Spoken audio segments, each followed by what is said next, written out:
Good afternoon, everybody, and welcome to Happy Crappies and Gotchas, gathering student feedback. I'm very pleased today to introduce Dr. Laura Taylor from the Graduate School of Nursing and Dr. Linda McCulley. Both of these ladies will be taking us through this journey. So without further ado, I am going to turn it over to Dr. Linda McCulley and Dr. Laura Taylor. Thank you both, ladies. Thanks for having us today. We're going to go ahead and get started and review our objectives for today. We're going to look at defining formative assessment, listing some opportunities where gathering informal student feedback can help inform your instruction, and also to describe at least one informal feedback activity. Our presentation today will have several. Hopefully by the end you can latch on to at least one that you would like to try in your own teaching. So when we think about formative assessment, you want to think about doing things that are low stakes or no stakes, right? So low grade or no grade, but are responsive. Things that will help you figure out what's working, what isn't, and help your students to figure out what is working and what isn't, and help them to achieve, help you to help them meet the goals of your course. And in the process of doing this type of formative assessment, you will get a better understanding of what your students understand and what they don't, and then you can better organize your course or your class time to meet the needs of your unique group of students for that particular term. And so what we're going to talk about today is ways to go about doing this so that you can gather that informal student feedback that you need. And I'll turn it over to Dr. Taylor. So good afternoon. And again, this is Laura Taylor. I am grateful to see a lot of folks on here that are joining us today. We're going to start before the course begins. And there's a phenomenal book out there by Benedict Carey called How We Learn. And it's how we learn and the secrets, the behind how that really comes about. That's not exactly the title, but I would encourage folks to grab this. It's just a really great way to look at your teaching. So we do it before the course starts, do it during and at the end. But if you are lucky enough to teach a class 2 semesters in a row with the very same cohort, what I have found is that it's really nice to get a sense of what went really well, let's say in the fall semester, and start to implement that before the spring semester. And that also immediately sets grounds too that you were listening. And as we know, sometimes evaluation feedback from our programs doesn't come till after the next semester has started. So we're going to give you ways to make that happen. All right, so before the course begins, what do we do? Next slide. So you pull a Maria von Trapp, okay? And you start at the very beginning, which is a very good place to start. And where that is from The Sound of Music. And what I love to do, I take a card out of my dad's playbook and I put in pictures from my own travels. And I do this all semester long, and the students remember, but this, folks, are the 2 homes that were actually the filming locations for The Sound of Music and the Von Trapp family house. The front was the yellow and the back was this large white home. And it actually was 2 different locations, in case you didn't know. And then the gazebo, which was actually on the grounds of, I believe, the white mansion there on the right, got so much foot traffic that they actually had to move it to a local park and protect it, because that is where they filmed the gazebo scenes, but they had to move it from that location because of the vandalism. Anyway, this is Salzburg, and we're going to start at the very beginning. So go ahead, Linda. How do we do that? Well, Linda and Dina actually gave me great insights to walking the students through a short, let me emphasize, short summary of what to expect in the upcoming course. And I have 2 links here. Let's do the IMM of wellness. It is a 1-credit, mostly online deliverable. The course will culminate in a single 1-day immersion experience where all students will earn certification in battlefield acupuncture and be introduced to a variety of wellness strategies. Throughout the month of January, we ask that you take this time to explore these integrative wellness approaches that are accepted and used widely throughout the military health system. That's perfect. That's good, Linda. What you can see is that this video is no longer than 2 minutes, and it immediately sets up a welcome and a community for the course between you and the students. What I also learned recently, again, from the expertise of our ETI team, Beth, Linda, Dina, is that you want to make your presentation as generic as possible. And what I've been able to do is just substitute dates using my Camtasia Panopto software. I don't have to change anything else because I don't verbalize dates. I have dates on the slides, and that allows for easy transition from semester to semester. Now, when you put the videos into Panopto, you can track how many views the students have gone and watched your video. And if you really want to have a little fun and get them engaged from the very beginning, you put a special something at the end of the video. When I ran Patho, this is a picture of an embalmed gentleman that I got from the Medical Museum in Tallinn, Estonia. And I put this at the back, and I usually will circle one of the organs. And I will ask at the end of the video, where did perhaps Dr. Taylor find this embalmed gentleman, or what organ has been circled?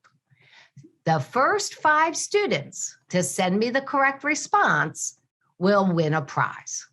Now, you may be saying, well, these are officers, they don't need prizes. Au contraire, everybody loves a little prize. And I'll tell you that my prizes are even well thought out. They're not necessarily coursework related. I hit up particular stores that have lots of neat little things for $1 or less. And one of my favorites, knowing that about 70% of my students have kids at home, is that I will purchase puzzles, different flowers, different things. Back to Benedict Carey, where putting together a puzzle and doing some other creative outlets does give your brain some additional resources to connect so that you start to think about content in a different way. Plus, it makes the students spend family time. All right, I'm a little bit sneaky that way. Anyway, everybody loves a prize, and there are ways to create your prizes so that everybody is excited about them. Usually, I always have to bring something in because I don't like to leave anybody out. But the first 5 might get a special prize, and then all the others get some other little nugget of deliciousness, let's say. So another way that you can work on gathering some feedback at the beginning of your course is to use a syllabus scavenger hunt. This is something I've used extensively through many of the courses that I've taught because we know the most important details and data for the students to be successful is in the syllabus. So we want to make sure that they read it. And by providing a syllabus quiz or scavenger hunt that they have to complete, again, very low stakes, they can take it multiple times until they get 100%. It allows them a chance to focus on those key points that you think are the most confusing or the most important that you want the students to notice when they look at the syllabus. So basically what I've done is I've created a Canvas quiz. within my course that asks those questions, and students can take it multiple times so they get 100%. And then I also include an open-ended question at the end asking what questions do they have. And I'll show you that exactly how I've used it in a previous course. They basically are told to, look at the syllabus and to read it and then take this quiz. So silly things like, how do you spell my name? Because if you can't spell my name, you can't email me, right? So something as silly as that I include, because otherwise they can't find me in the directory. So, where was my office located? This was from a previous institution, so that is from that information. What's the best way to contact me? And my preferences listed in my syllabus. How do they submit their assignments? And this was a big one for the students. Like, they didn't have to print anything in my class. So that was a big point of my syllabus. Was there a textbook? How can they do the assignments? What happens if they're sick so that I don't have to deal with all these, right? All those kinds of the things that drive you nuts that you're going to get emails about, put in your syllabus quiz so that they know what the answer is. And like I said, at the very, very end of the quiz, if I scroll down, was this open-ended, and I actually made it a Google Doc so that I didn't have to copy paste the stuff out of Canvas. So that's just a little trick. I used the text type question, so it's not actually a question, and I just linked to the Google Doc, and then students could go there and type their question, and then I just wrote the answers right there, and I posted it in the course so that they could see it whenever they needed to. So by doing something like that, I avoided lots of emails about silly things that I didn't want to have to deal with. I made sure the students read the syllabus and got the key points that they needed. And by writing that question at the end specifically, I also learned what else they were confused about or what else they needed help with. And then over time, I folded more of that information into the course introduction video, or like Laura shared, or into the syllabus so that it was more clear. And I also kept it as a FAQ document in my course as well, so that it was there for everybody to reference. And so that saved everybody a lot of confusion and concern as they started a class, because it just gave them a point of reference from which to begin. The midterm opportunities you have for student feedback and gathering ideas. And my favorite is the title we made for this presentation, which is Happies, Crappies and Gotchas. So this is really the name of the activity that we used. And you can do this activity anytime during the course that you like, but particularly, a few weeks in is really a good time to start. And what you do with this activity is you're going to gather student feedback on what is and isn't going well for them. And so you can do this in a discussion board, you could do this in an online assignment, or you could even do it on a piece of paper or a note card. My only caution, if you decide to do it as a discussion board, students may be less likely to be open with you, because then it would be visible to everybody in the class. So you might want to do a note card or an online assignment, because then it's private between you and the student only. And what they do, whichever way you want to gather the information, they write one thing that's the happy. So something that's going really well and they're really excited about. They write a crappy, which is something that didn't go well or isn't working for them in the course right now. And the gotcha is something that surprised them so far. And that could be good or bad, right? Because you can be pleasantly surprised, or you could be not so happy about something and it's not a good surprise. So by gathering that informal feedback from your students, you're taking pulse of the class, like status of the class, how they're doing, and you could potentially then react and change some things based on what they're saying to you on those little cards or in that little online assignment. And you can do it periodically throughout the course so that you can see what content areas are working for them, which areas are confusing, which assignments do you need to change, that kind of thing, as you go through. And as you work on these things, you can put these activities anywhere in your course as an assignment or an activity, and you can do them multiple times. And if you're using Canvas, It can be the same assignment multiple times, and they just keep resubmitting to the same assignment, and then you have all the data in one place.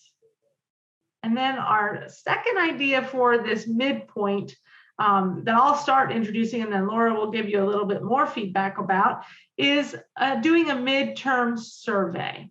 So this is where you're partway through the course around midterms, where you might want to literally survey the students on how they're doing with the course and what suggestions they have. And you can use Google Forms, you can use SurveyMonkey, or you could use the quiz tool within Canvas. And when I've done it, that's pretty much what I've done. Or you could also do a discussion board. And if so, instead of a survey, you could use a discussion with some questions. And that's an example I'll show you real quick. This one I always did before spring break. And I did make it a discussion board because I wanted them to see each other's responses. And yes, I understand that could get some groupthink going and you know, but I was okay with that because I felt like if enough students had the same idea and they agreed with somebody else, I wanted to know that, and then it would make me more likely to make changes. When you do these kinds of things and you ask these kinds of questions, make sure you're willing to make changes. Because if you survey them and say, you know, something like, which assignment do you think I should drop from the course? And you can't drop, you know, the final exam or the midterm exam. Sorry, you know, you have to be careful how you phrase the question because you have to be willing to make changes. If they say, well, I wish we didn't have 3 hours of lecture, but the course is scheduled for 3 hours, well, you know, you're not going to all of a sudden not have class. So just be careful in the way you ask your questions, that you're willing to make adjustments or able to make adjustments based on their responses. And Laura, I think you've got some examples of some of that, so I'll let you take over. Absolutely. So here we go. This is a midterm, and now I sometimes go even totally old-fashioned and just have a quick piece of paper, hand it out, fill this out real quick before you leave today, and I will gather and collate. And then the next week, I will showcase what I gathered. That's our next slide. So I will say, hey, here's the overview of our midterm work so far. Content, everybody feels the content is significant and meeting their needs. Overall, the pace is fine. And what this does when you showcase everybody, which is kind of like what the discussion board will do, is they start to see that everybody in that room is diverse. We've got diversity by learning, by speed, by practice, by program, by experience. So could we go a little faster? The plan, go a little faster when possible. Could go a little slower. Plan, go a little slower when possible. You know, absolutely. But this way, it allows everybody to realize that not all the learners are the same. And again, keep in mind that all the learners see is their cone toward the faculty. You know, the other good questions, are we making connections between Patho and other courses? Specifically in the GSN, it's Patho and Farm. Are they seeing where we're trying to build those connections? And if not, where could we strengthen that? Are the exams fair? And I usually will have descriptors for that, right? You know, do you get them done on time? Are they clear enough? There's always some challenges with exams. Again, when you have 170 individuals sitting in front of you, you can never be sure how everyone is going to read a question. So in general, the exams are fair, you know, and I would highlight what were some of the concerns that perhaps students had about a question. Okay, so here are some plans, you know, that I highlight my plan to improve for the next few weeks. My plan would be organize the PowerPoints. And because students use PowerPoints in a variety of ways, and they're not the same as a PowerPoint, perhaps like when we give a presentation, many of the PowerPoints are very dense and very just filled to the brim. And sometimes students can't always see how your brain is flowing. Continue to edit PowerPoints, absolutely. And then I make them aware that PowerPoints are a double-edged sword. You know, some people use them for studying, some people don't bother reading them, some people don't like them, some people love them, some people want you just to stick to the slides. And then I just give them my teaching experiences. If I gave you a slide deck that all you wanted me to do was read it, then I wouldn't even come to class. I will very often tell stories to supplement the content. So I won't read the content on my slides. I will discuss a story. Now, because I am who I am and I embrace my enthusiasm, there are times when I probably tell a few too many stories. I'm not alone in that. Us faculty tend to think that we have to tell the students everything that's in our brain, and we don't. So I make it clear to the students that, you know, I got that feedback, minimize the digressions, and I will move forward working on my storytelling so that we get content completed, et cetera. But then if that's the case, I will go back at the end and say to the students on a informal feedback mechanism, how did I do in tightening up my presentation time? Do you feel we were able to meet the needs of the objectives of the course in the time frame it was given? So I try to not only say how I'm going to improve, but then towards the end, I'll talk about, what do you think? Did I make enough effort? Did you see the improvement? And then sometimes, you know, you just can't take everybody's feedback, but you do the best you can in terms of generalizing and building a strategy. There were also just different suggestions, have office hours. Back in the days when we were printing everything, you can never make anybody happy. Back in those days, printed 2 slides per page, 3 slides per page, people can't see. Now that's not necessarily a feedback that we end up having to play with too much. Everything's coming off of the Canvas site. Now, back to the point that we're just never going to make everybody happy. You know, team, if I wanted to make everybody happy, I wouldn't be in academia. I'd be selling ice cream. Okay.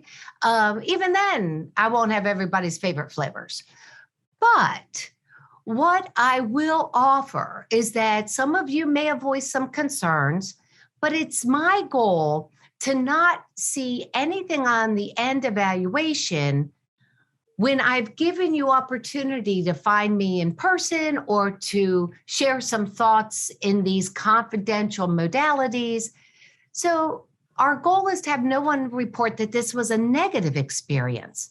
No course is perfect for everyone, but if you come and see me, we can work together on strategies to still make this a good learning experience for you.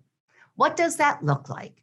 So the gift that I love about USIS is the fact that we really are a face-to-face institution that brings together that openness and that ability to see your faculty and to talk with them. And so there's really good opportunity here. And you can, what I'm loving about our learning management systems is you can also create these avenues now on some of the really cool tools that Canvas offers to create a very personable community of learning and engagement. But this is our goal. All right. And if you still are angry at the end of the course, despite all my efforts and all of our faculty drive to offer and bring to you one of the best, courses ever, there's not much more we can do. You just we couldn't change everybody. And again, I'm not selling ice cream. So our last part is then when you get to the end of the course, and also to prepare before your next semester, what are your opportunities for gathering that informal student feedback? So one of the ways to do that is similar to that midpoint survey. You can do a course feedback survey that is actually done at the end of the course. And what it is, it's a more informal survey than what the formal course evaluations are. And you get that data instantaneously, right? Once the students respond. So again, you're going to do it in Google Forms or SurveyMonkey or using the quiz tool within your LMS. And you're going to ask students to do things like reflect on their the readings, the content, the organization, the textbook, that kind of thing, and if what they liked or didn't like. And then my favorite two questions are, what activity or assignment did you enjoy the most, and which one did you not enjoy? Because it gets me thinking about what things might I be able to change or remove from the course, and then what things do I absolutely want to keep. So I recall very plainly, I had incorporated an activity in a course I taught to pre-service teachers, and I debated if it really fit and if it was really a good idea, and I was potentially going to remove it the next semester that I taught the course, but I gave that course feedback survey, and guess which activity was the favorite? So to this day, that activity stays in that course because even it only took a little bit of time, didn't take a lot to grade. And I was like, you know what? It doesn't quite align, but they like it, so I'm keeping it. So definitely think about how you ask additional questions than what you get on that final formal course evaluation that we're required to do, so that you get the data you need immediately to make informed decisions and changes for the next round. So again, at the end, the reason I like, if we're going to do a very low tech, low fidelity approach, I use an index card and a 3x5, right? I'm not big on getting an entire, Les Mis about why the course was what it was. And I don't want them to spend that kind of time. So an index card limits the size. Then you can just toss around a basket. It's very informal, keeps it small and contained. The other thing that we've learned is when delivering some content. So earlier there was a link for what I call the Ready to Launch program.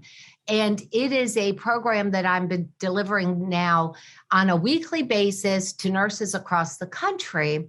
And I ask them for module feedback every week, so that I can build in any type of reinforcements the next time I see them. So a couple of my colleagues, at the end of every module, they now have a short survey that says, what did you like about this module? Was it clear? But I also have offered this QR code, and this QR code goes straight to Poll Everywhere. But while you're answering questions, we can certainly let you see that our last slide is just a couple references, as we always include. Thank you for watching today's Teaching with Technology Brown Bag session. You can view all Teaching with Technology Brown Bags on the USU YouTube channel under the full ETI playlist. Have a nice day.